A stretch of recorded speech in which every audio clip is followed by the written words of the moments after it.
एक देश में दो निशान, दो विधान एवं दो प्रधान नहीं चलेंगे। जब कश्मीर में धारा 370 हटाई गई, तब यह नारा कई बार हमारे कानों से होकर गुजरा, पर शायद ही हम यह जानते हों कि यह नारा किसने दिया था।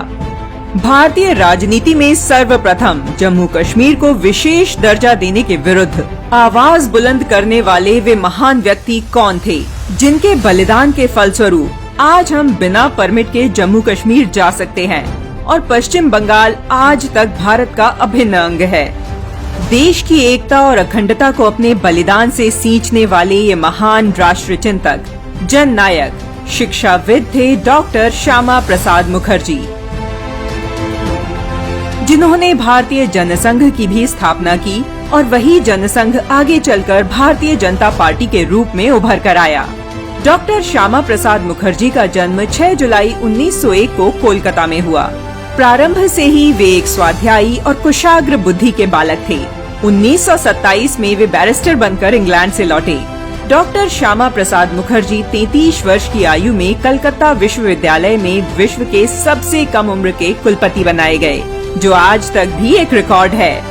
भारत की स्वतंत्रता के बाद डॉक्टर मुखर्जी पंडित नेहरू की सरकार में उद्योग मंत्री बने, लेकिन उस समय पंडित नेहरू ने तो जम्मू कश्मीर को देश में ही विदेश बना दिया था। भारतीयों को कश्मीर में प्रवेश करने के लिए पासपोर्ट के समान एक परमिट लेना पड़ता था। जम्मू कश्मीर को विशेष दर्जा देने के लिए भारत के संविधान में अनुच्छेद 370 जोड़ दिया गया। रियासत का राष्ट्रीय ध्वज मुस्लिम कॉन्फ्रेंस का हल वाला लाल झंडा बना दिया गया।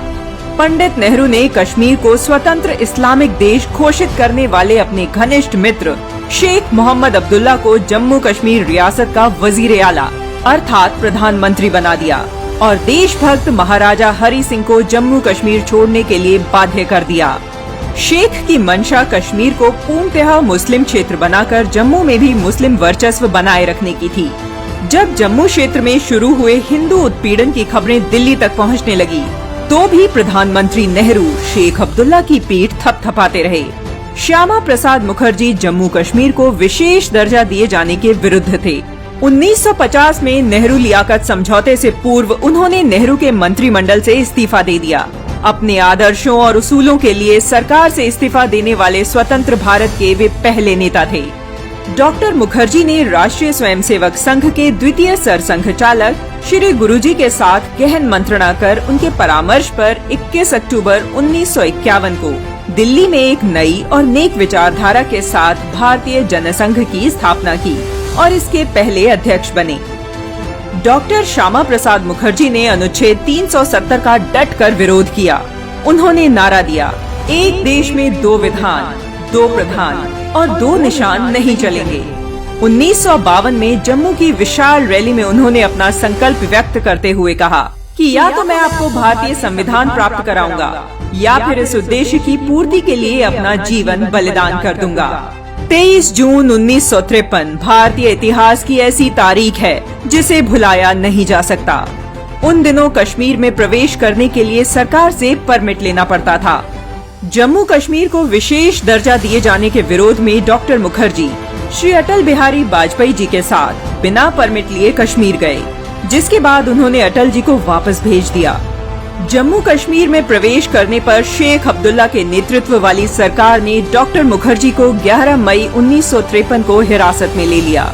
वहां गिरफ्तार होने के कुछ दिन बाद ही 23 जून 1953 को रहस्यमय परिस्थितियों में उनकी मृत्यु हो गई। उनकी मृत्यु का खुलासा आज तक नहीं हो सका है।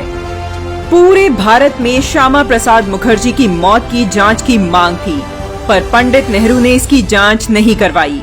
कलकत्ता में उनके अंतिम संस्कार में 2 लाख से अधिक लोग श्रद्धांजलि देने एकत्रित हुए। युवा, वृद्ध सभी उनकी अंतिम यात्रा का हिस्सा बनने के लिए सड़कों पर उतर आए। डॉक्टर मुखर्जी का संकल्प राष्ट्र का संकल्प बन गया। अनुच्छेद 370 की समाप्ति के साथ जन जन का यह प्रण पूरा हुआ। जन नायक, महान शिक्षाविद, राष्ट्र चिंतक और प्रभावी राजनेता डॉक्टर श्यामा प्रसाद मुखर्जी का पुण्य स्मरण भारतवासियों के लिए हमेशा गौरव का विषय बना रहेगा।